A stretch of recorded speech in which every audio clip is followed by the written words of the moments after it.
Despite the Persona games having beautiful social links with unfathomably good writing, Devil Survivor completely trumps Persona social links in almost every aspect.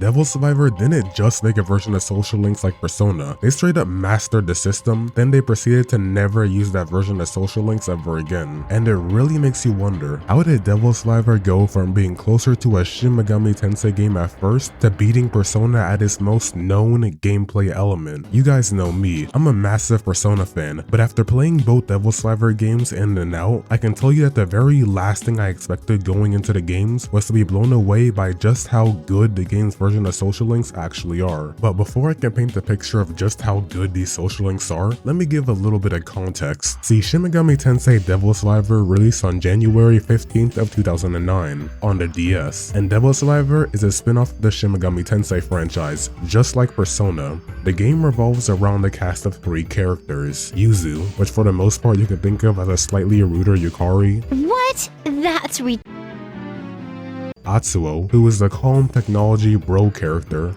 who is able to calm the group down in some cases, and is the main one who develops different strategies for the party. And finally, you, the main character, who seems to have a lot more going on than you're leading on, but that's besides the point. The trio then receives a DS from their cousin Aoya, and in the main story, that DS is able to tell them what events will happen with each day, which mainly just puts a time limit on your daily activities in the game, or tells you what's going to happen next in the story. Then, the DS gives an ominous message about a lockdown occurring, and in a few hours after the group awakens to their full powers, that prophecy comes true and the lockdown happens. Then the group becomes trapped in some sort of COVID-like lockdown, and this lockdown scenario is pretty much their Shin Megami Tensei Doomsday scenario. Demons then begin raiding Tokyo, and all humans pretty much lose their morals and begin acting out of desperation. Then the group's goal is to find any possible way to escape the fate they found themselves in. In this game, they're given a span of 7 days, or about a week, and on the 3DS, 8 days, with the final day being a, let's just say, third semester kind of day, like in Persona. See, in Devil Survivor, just like most JRPGs, you meet multiple different people throughout your journey.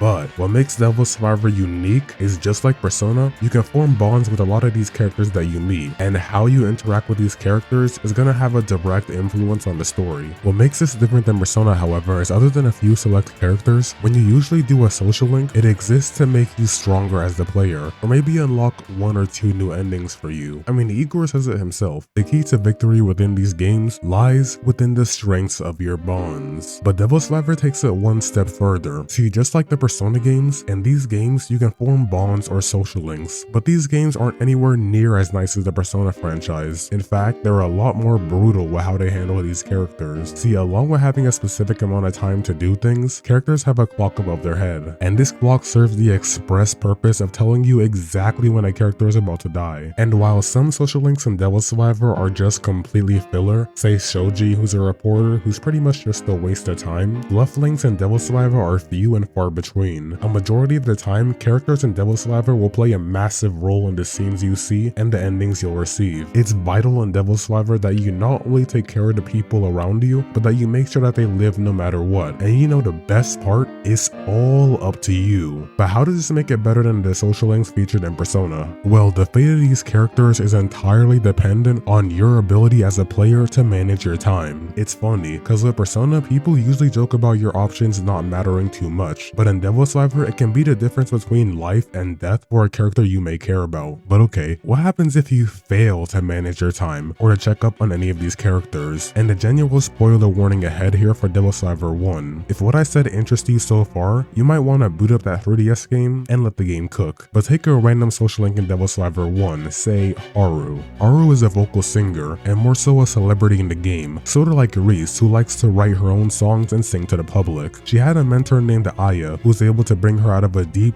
depression, but due to her mentor's disappearance, she seems to have slipped right back into that depression. See, multiple times in the game, you're tasked with rescuing Haru for one reason or another, but there's a very specific one one that counts on just player choice. On the 4th day, the magical DS tells you that Haru will attempt to throw herself at the military guarding the city's barriers in an attempt to commit a word that YouTube doesn't like me saying. So let's just say attempting to forcefully waste herself like in GTA, but without the respawning at a hospital part. And if you fail to help your friend for multiple reasons, maybe you felt like talking to someone else, or you just didn't feel like dealing with her that day, despite knowing what will happen, it could have major consequences for you, locking you out of pretty much every single ending except for the 2 bad endings. And that goes to show just how important it is for you to take care of your friends in this game. And of course, Haru is only one of multiple different characters that this can happen to. It's very easy to mess up, not pay attention, and then lose an ending in this game. You're so used to the Persona format of, okay, I do this, then time passes, and I move on to the next major scene. So having party members die because you didn't take your time seriously is one deep blow for the player. You not only start valuing your party members more, but also your decisions more. Being an ass just for the fun of it or not caring can genuinely lead to the death of a character you cared about, and could also lock you out of the option for multiple different endings. You wouldn't think not doing something like a social link would lead to them getting a final destination like death, now would you? And again, what I love about this is at the end of the day, it all comes down to player choice. It simply comes down to, do I care enough to help this person? But that isn't the only way characters can die. Depending on some circumstances, choosing one character over another may lead to another character's death. And another spoiler warning here, but in Devil Survivor, there's multiple different mandatory battles they have to partake in, except after these battles, the game will still continue, even if you let a character die. This, as you can expect, can have massive ramifications for you if you're not strong enough to save the people you vow to save, but this is gonna require just a little bit more explaining. See, in Devil Survivor, there's this character called Kaido, and no, not the One Piece guy we're all familiar with, but a hothead who happens to be the leader of his own gang. Kaido then personally tells you that he has a crush on a character named Mari.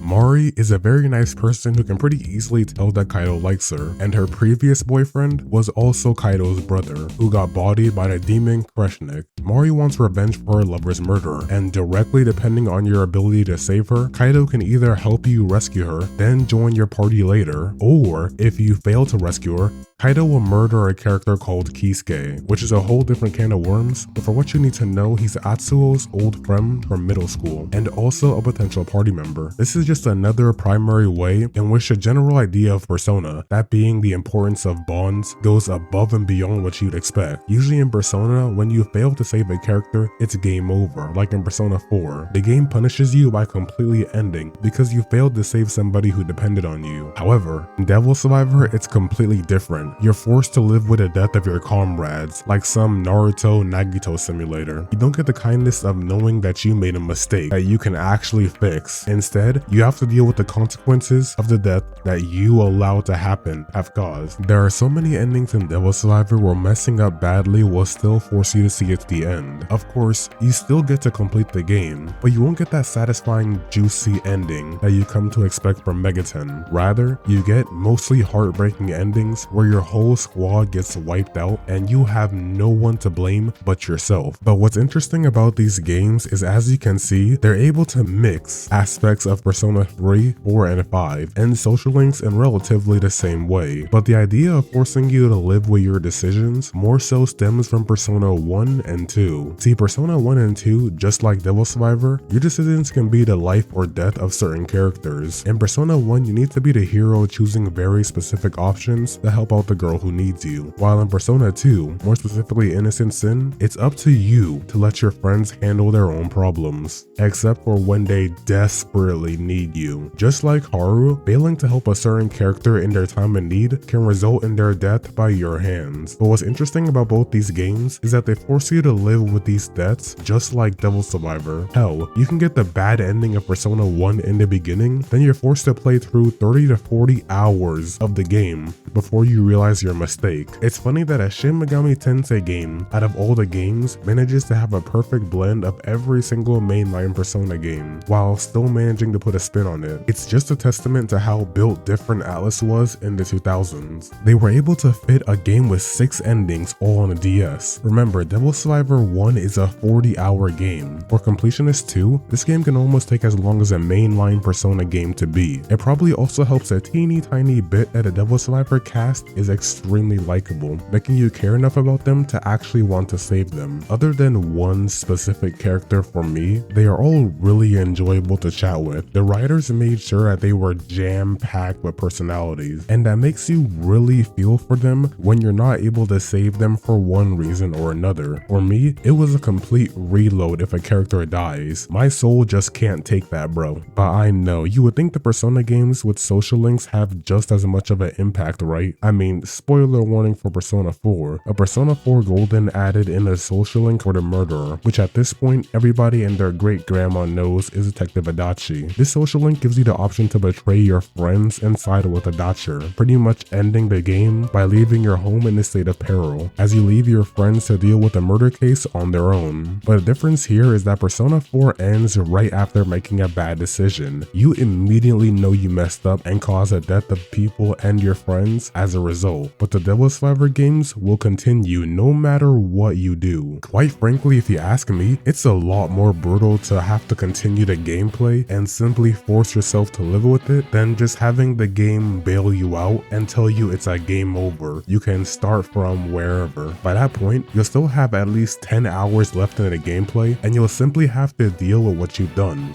I think it's a lot more impactful that characters can not only die because you didn't help them when they needed you, but they can legitimately die because you weren't strong enough to do anything about the situation either. In Devil Survivor, you put the world in peril because you didn't prioritize your bonds over all else. It's the same idea as Persona, while putting more of an influence on player choice. At the end of the day, it's all up to you, and no matter what decision you make, you'll be forced to live with that decision. And as you can clearly see, this is clearly in a completely different ballpark than Persona. Usually when social links in Persona are used, it's used to learn more about a character, build a bond, or forge a new relationship. But in Devil Survivor, it can be the difference between life and death for a character and can directly alter your gameplay and your story. You know, developers will constantly tell you that your decisions matter, and in a game like Devil Survivor, it's completely true. Again, it really takes the themes of Persona to live your life to the fullest and pushes it to its extreme. Think about it this way. In Persona, you only have 1 year to forge your bonds and save the people you care about through gaining enough strength to actually be able to do something. But in Devil Survivor, you only have 1 measly week to determine the fate of multiple different characters, and by extension, the fate of planet Earth. It's the same core idea of growing stronger through bonds and friendship, but done in a considerably shorter amount of time, and that makes it feel like every single second can't be wasted. The times needed to forge important bonds become incredibly more scarce, and no matter what, the game wants to make sure you know that one way or another. But of course, story is only one part of a game. See, in Persona, when doing social links, they also happen to have a variety of gameplay effects. Take for instance Persona 4, where doing a social link can lead to characters taking a mortal blow for you, or Persona 5 giving you confidant effects. Social links manage to affect the story just as much as it affects the gameplay, and Devil Survivor is no exception in this regard. Most of the social links in Devil Survivor can actually become party members, pretty damn good ones too. See, in Devil Survivor, characters primarily function just like the main character. You can assign a ton of different skills to these characters, skills which you obtain through defeating enemies who previously had them, which I know makes them all sound really similar, but what really defines these characters is their stats. One party member you could say could be a lot more magic based, like Midori, while another character can be a lot more physical based, like Atsuo. You can legitimately lose out on an extremely powerful party member just because you didn't feel like saving them when they needed you the most. However, while the gameplay impact of these links is a bit lackluster, the sequel to Devil Survivor 2, massively upgrades this aspect of social links. See, Devil Survivor 2 was released in July 28th of 2011, and it takes a bit of a different approach when compared to the first game. In Devil Survivor 2, our main trio this time is Hibiki, the protagonist who's just a simple high school student, then Daichi, who's his best friend who pretty much acts like a more shy Yosuke, and Io Nita, who's a shy girl that the two crush on. On their way to head home at a train station, the trio then receives a notification from a website called Nicaea, I don't know how to say this, y'all know me by now, but hey. Anyway, Nicaea is weirdly similar to the Midnight Channel. It's a popular website that shows the death of victims right before it happens, and no clue why that's popular among teenagers, but sure. Anyway, the trio then receives a notification video that shows their exact deaths, that being getting rammed by a malfunctioning train, something straight out of Invincible. And sure enough, right after they look up, here comes some oncoming train that proceeds to body all 3 of them. Then somehow, the app proceeds to sign them up in a different way, and they get revived after some online avatar in the app goes back in time. Yet the story is a little more weird this time around, but the group then decides to get recruited by JP, which is an organization that deals with protecting humanity from supernatural threats, and then they have to work for their leader Yamamoto while taking out alien-like threats called the here comes another one of those words called the bruh. I'ma just editing me, put the Google part in here. Septentrion. That. Anyway, just like Devil Survivor 1 and Devil Survivor 2, you're given just 1 week for the events of the story and to form your bonds. However, Devil Survivor 2 especially has massive gameplay ramifications for a social link system. Characters just like Persona can gain massive gameplay bonuses just from hanging out with them. In Devil Survivor 2, this can range from characters gaining resistances to elements like Agi or Garu skills, or can at higher ranks unlock powerful demons that get used for fusion. Does that sound a bit familiar? Yeah. As well, the system allows you to swap demons into your party and makes it a lot easier to gain skills after defeating enemies, which sounds a bit simple on the surface, but trust me, these gameplay bonuses are vital. It's extremely easy to get cooked in these games because you didn't pay anywhere near enough attention, or didn't do the social links, or fates as they're called, for your party members. Bosses will straight up abuse your character like you stole something, and without being able to adjust those characters properly, you're not gonna have a very fun time in Devil Survivor 2. And as you can expect, the story is just as ruthless as the first game. However, Devil Survivor 2 is more so about ideals. Characters like Ronaldo or Yamamoto will straight up off themselves if you don't take their route. Imagine my surprise when I keep everybody alive and saving them through the Nicaea, thinking I'm doing a good job, until I forgot about doing those 2 links and they straight up die later in the game. Yeah, that's Devil Survivor for you. But if you haven't noticed by now, this is just my very big and 13-year late advertisement for Devil Survivor, but hopefully if you've watched through the entire thing, I've at least been able to get you just a little bit interested in Devil Survivor, and the hope is that you give the games a shot one of these days. Devil Survivor is a fantastic duology of games, and they're perfectly able to evolve the concept of Persona all on the DS. The games place a major amount of emphasis on your ability to forge bonds with people, and blends it into absolutely every aspect of the game. You gain party members from your social link, and you also gain gameplay bonuses from hearing them out, whether that's unlocking resistances, or even unlocking social link personas in Devil Survivor 2. You can either have characters perish because you weren't strong enough to help them, or you can just unlock a whole new ending just by being there for a character, no matter what the situation is. The game has an unfathomable amount of player choice, and even with this video, I've only been able to scratch the surface of what these games are able to accomplish through the use of bonds. It really feels like you get to decide whether or not a character gets to live or die, and you've never actually been appointed as a leader in these games, but these games will force you to feel more like a leader than anything else in the Persona franchise. Hell, to add onto the laundry list the reasons certain scenes in Devil Survivor 2, and I don't mean important scenes like life or death scenes, but random scenes and fan service can be completely missed depending on your actions. Take for instance when the group only goes to get a health checkup, and the boys decide to pull a anime harem type thing and peep on the girls for a little bit. This leads to a whole side plot where you have to try and keep their secret hidden from the girls. But what I didn't realize is that it's entirely possible to miss this plotline entirely. Certain dialogue choices will instead just have you go through the health exam like normal, instead of getting the whole side plot thing. I'm just saying, in games like these, it's all about the small details that matter, and after we finish going through some of the more major beats, it feels like a nice breath of fresh air to be able to talk about something so minuscule, but completely dependent on you, the player. So at the end of the day, that's what this entire game is about, and just like Persona, it's all about you in the best way possible. Anyway, Anyway, in this video, we pretty much covered how I believe the social links in Devil Survivor are completely better than the ones featured in Persona. And remember, it's good to keep in mind that this is all my opinion. It's perfectly fine if you disagree and you like the social links in Persona more. All I'm saying is at the end of the day, what really matters is that we get to enjoy these games in a pretty similar fashion. The Devil Survivor games are so similar to Persona and yet so different. It's pretty clear by this point that Atlas was in a completely different league of storytelling. But anyway, if you did make it to the end of the video, thank you for watching. These videos are still really fun to make. I don't know, man, sometimes just endless yapping, it's different when it's something you care about. But if you cared about this video at all, why not help a brother out and hit that like button? Maybe subscribe if you really enjoyed the video. But with that being said, I'm out of here for today. I hope y'all take it easy, and I'll catch y'all on the next one. Peace.